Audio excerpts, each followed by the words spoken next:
Bonjour à tous, bienvenue dans le 12h45 sur la chaîne du développement. Les accidents de circulation peuvent être un frein à la croissance économique du Bénin. Une étude révèle plus de 219 milliards de francs CFA de pertes pour le pays, une situation qui préoccupe le Centre national de sécurité routière. C'est une pratique motivée par un souci d'esthétique. De nombreux parents utilisent des crèmes pour éclaircir la peau de leur bébé. Une coquetterie qui n'est pas sans conséquences sur la santé du nouveau-né. Riche en vitamines et minéraux, le champignon fait partie des végétaux recommandés pour la bonne santé du cœur. C'est un aliment aux multiples valeurs nutritives, nous dira un spécialiste.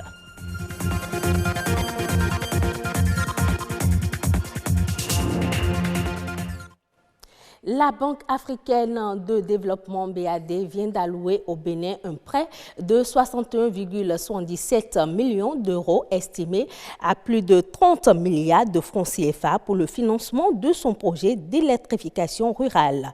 Les fonds permettront de donner accès à l'électricité à plus de 48 000 ménages répartis dans 309 localités rurales du pays. Pour ce faire, il est prévu que le projet réduise le coût de raccordement au réseau de plus de 112%. Ce coût passera de 90 000 francs à 25 000 francs CFA. En dehors des ménages, il est prévu que 35 écoles soient également raccordées au réseau électrique national et bénéficient dans le même temps d'une adduction d'eau potable.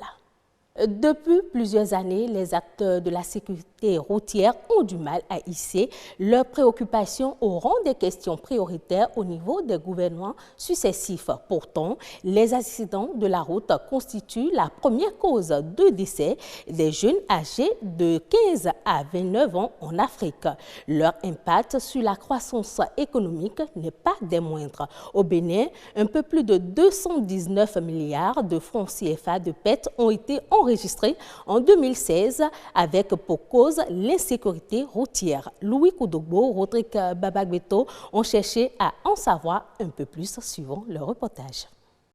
Doit-on lui coller l'étiquette de mal du siècle? Tout porte à le croire si l'on se réfère aux statistiques publiées par l'Organisation mondiale de la santé. L'OMS, dans son rapport Sécurité routière 2018, mentionne plus de personnes meurent maintenant à la suite d'accidents de route que du VIH-Sida, de la tuberculose ou de maladies diarrhéiques. Au Bénin, l'Organisation mondiale de la santé compte un peu plus de 2800 morts par an, soit environ une moyenne de 2 morts et de 12 blessés par jour. Pour le Bénin, d'une manière spécifique, vous allez voir que nous enregistrions environ 700 morts. C'est les statistiques qui avaient été menées en 2015. Aujourd'hui, nous oscillons autour de 620, 630. Mais sans compter que nous n'avions pas pu enregistrer l'ensemble des données parce qu'il y a des décès lorsque ça arrive pour des pratiques religieuses. Les gens refusent d'aller faire cette constatation. Nos statistiques que nous avions envoyées au niveau de l'INSAE ne sont pas en adéquation avec les enquêtes de l'OMS. Quand nous disons environ 600 morts, 630 et quelques morts, l'OMS trouve qu'il faut aller vers le double. Et c'est normal. Des chiffres qui traduisent l'ampleur de l'insécurité sur nos routes. Une insécurité routière avec pour facteurs trilogiques les hommes, les infrastructures et les véhicules à moteur. Dans ce contexte spécifique aux pays en voie de développement, le produit national brut PNB ne s'en sort pas indemne. Quand il y a beaucoup d'accidents et beaucoup de décès, c'est le capital humain qui est en train de disparaître. Et cela agit sur la production, sur le PIB. Lorsque d'un point A à un point B, il y a un accident, d'abord les traumatismes qu'il y a, ça engendre des frais pharmaceutiques. La prise en charge, ça engendre des frais. Les pertes de matériel. Et lorsque le pire en arrive, il y a même des accidents qui font détruire les infrastructures routières que l'État implante à coût de plusieurs milliards. Et c'est ça qui est déplorable. L'incidence économique de l'insécurité routière dans les pays à revenus intermédiaires oscille entre 1,5 et 3%. En 2017, pour un PNB d'un peu moins de 1700 milliards de francs CFA, les accidents de la route ont engendré au Bénin une perte d'environ 42 milliards de francs CFA. Que faire alors pour inverser la tendance? Investir dans la sécurité routière ne doit pas être une activité connexe parce qu'elle permet de sécuriser plutôt le capital humain. Au niveau mondial, lorsque vous voulez évaluer, lorsque vous voulez concevoir un projet avant d'aller vers l'évaluation, il faut réserver 10% des financements par rapport à la sécurité routière. C'est-à-dire qu'il faut sensibiliser d'abord, il faut faire les études d'abord avant projet, il faut voir comment est-ce que les signalisations sont faites, comment est-ce que les places sont disposées, et il faut pouvoir assurer la lisibilité, la visibilité de la voie.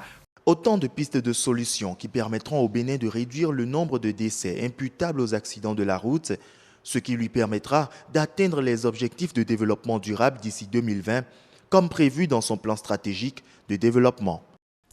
On parle santé à présent. Elles sont nombreuses, ces femmes qui rêvent d'avoir un bébé présentable et de teint clair. Certaines d'entre elles appliquent des produits éclaircissants sur la peau de leur bébé pour éviter qu'il ne noircisse. Un phénomène qui n'est pas sans conséquences sur la peau des enfants. Éléonore Lanouin, Boris Aïnan et Amitié Sagwidi nous en disent un peu plus sur le sujet. J'ai utilisé ça plusieurs fois parce que ça fait du bien aux enfants pour la peau, ça garde le teint, ça enlève les taches. C'est la nouvelle tendance, avoir des bébés de peau claire et lisse. Pour y arriver, tous les moyens sont bons. Certaines femmes nourrices font des compositions de pommades de tout genre. Je vends des pommades aux femmes. Elles font le mélange qu'elles passent à leur enfant. Beaucoup d'entre viennent ici pour qu'on puisse leur proposer des pommades pour leur bébé. Ça fait beaucoup de choses contre les imperfections. Ça hydrate la peau du bébé, ça garde le teint du bébé, ça n'éclaircit pas trop. Erreur. Le mélange de ces différents produits énumérés contiendrait des substances qui peuvent s'avérer nocives pour la santé du bébé. Le bébé qui naît tout rosé donc, va commencer à apparaître au bout de la première semaine de vie, va commencer à prendre des traces de pigments, il va commencer à noircir, si je veux utiliser ce terme-là. Et donc les mamans vont se dire, pourquoi mon bébé ne reste pas rosé? Eh bien les mamans vont commencer à chercher des procédés pour enrayer ce processus de pigmentation qui est un phénomène naturel, qui est un phénomène physiologique. Et donc c'est à la recherche donc, de ces concoctions, ces décoctions, que en général on se retrouve dans les marchés à voir des femmes acheter des substances qui peuvent contenir des antibiotiques, qui peuvent contenir donc, de l'hydroquinone, qui peuvent contenir des corticoïdes, qui peuvent contenir des acides de fruits et qui peuvent contenir des substances même qui sont cancérigènes à la base et qui ne sont pas tolérées normalement dans des pays où la réglementation cosmétique est vigilante. Des substances cancérigènes qui empêchent le processus de pigmentation du nouveau-né. Les conséquences sont souvent dramatiques. Ce sont des médicaments qui sont introduits au niveau donc, de la surface corporelle du nouveau-né, qui vont pouvoir pénétrer et ensuite, étant donné que les organes de l'enfant sont encore immatures, vont aller donc alors créer en général des intoxications. Les plus importantes sont l'intoxication au mercure. Et puis, vous avez également des intoxications qui peuvent entraîner des insuffisances surrénaliennes ou des insuffisances rénales chez le nouveau-né. Et alors là, dès que l'enfant va passer le cap de 9 mois, où il n'aura plus les anticorps maternels, vous allez voir donc la prédominance d'infections de toutes sortes, des infections virales, des herpès, des infections bactériennes, d'accord, des infections au staphylocoque, des infections parasitaires, les infections mycosiques, les champignons. Avoir un bébé physiquement présentable est sans doute le rêve de toute femme gestante. Cependant, appliquer des pommades sur la base des combinaisons sans orientation d'un spécialiste constitue un éventuel danger que doivent éviter les mamans. On reste dans le domaine de la santé. Il existe plus d'1 million d'espèces de champignons et on en découvre encore de nouvelles.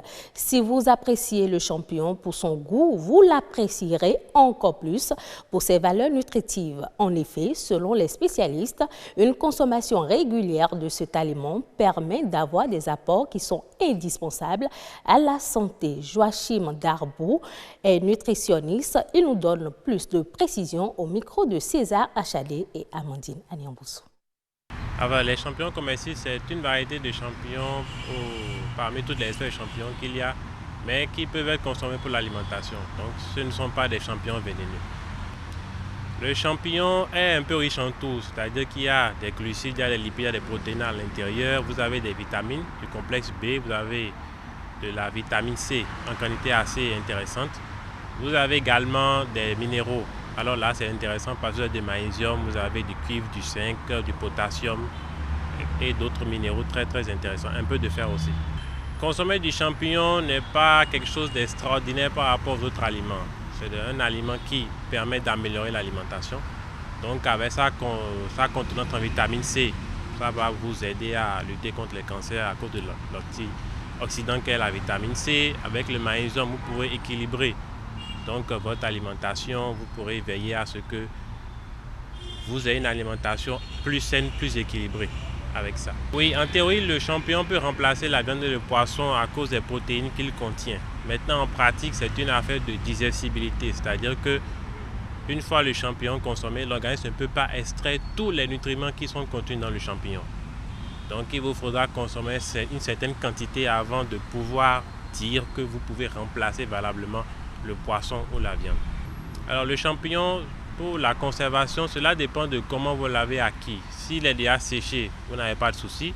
Si vous l'avez acquis frais, ça veut dire que vous devez le nettoyer et le mettre au réfrigérateur 3 à 4 jours maximum.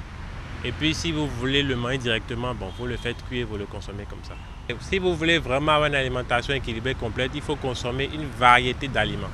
Donc les champignons, tous les aliments que vous trouvez, surtout des fruits, beaucoup de légumes, ça vous garantit d'avoir un apport conséquent et vous protège contre beaucoup de choses. Donc en nutrition, nous disons qu'il n'y a pas de super aliments. Tous les aliments ont leur place dans notre assiette. Hors du Bénin, l'Organisation mondiale du commerce réduit de moitié ses perspectives de croissance commerciale mondiale en 2019. Selon l'OMC, le commerce mondial ne devrait croître que de 1,2% en 2019. Ces prévisions, les plus faibles depuis une décennie, sont dues, d'après l'institution, aux tensions commerciales et au ralentissement de l'économie mondiale. Cette baisse des activités commerciales pourrait également affecter la création d'emplois. Il se tient au siège de la Banque centrale à Dakar une rencontre régionale de la mise en œuvre du projet d'interopérabilité des services financiers numériques de l'espace UEMOA. Cette rencontre vise la validation du plan de déploiement de la plateforme régionale ainsi que l'adoption de la feuille de route pour chaque acteur. Aram Nao de la RTS. Tenant compte des services de transfert d'argent qui connaissent un véritable essor, la Banque centrale a eu l'idée de doter les usagers d'une plateforme encore plus inclusive, une interopérabilité qui rend possible des transactions de compte à l'échelle régionale. Le projet englobe l'ensemble des services financiers numériques. Grâce à vos propositions pertinentes, vous avez su traduire la vision de la Banque centrale qui est de mettre en place en 2020 une plateforme régionale permettant les échanges de compte à compte, quel que soit le type de compte, les acteurs, les instruments et les canaux de paiement utilisés à travers le GIM UEMOA. C'est un pas de plus dans l'inclusion financière. Des groupes thématiques ont déjà travaillé sur le modèle économique et les dispositifs techniques. Les travaux se poursuivront en atelier pour approfondir les pistes de réflexion, pour également échanger sur la tarification de l'interchange et sur les services susceptibles d'être fournis à titre gratuit.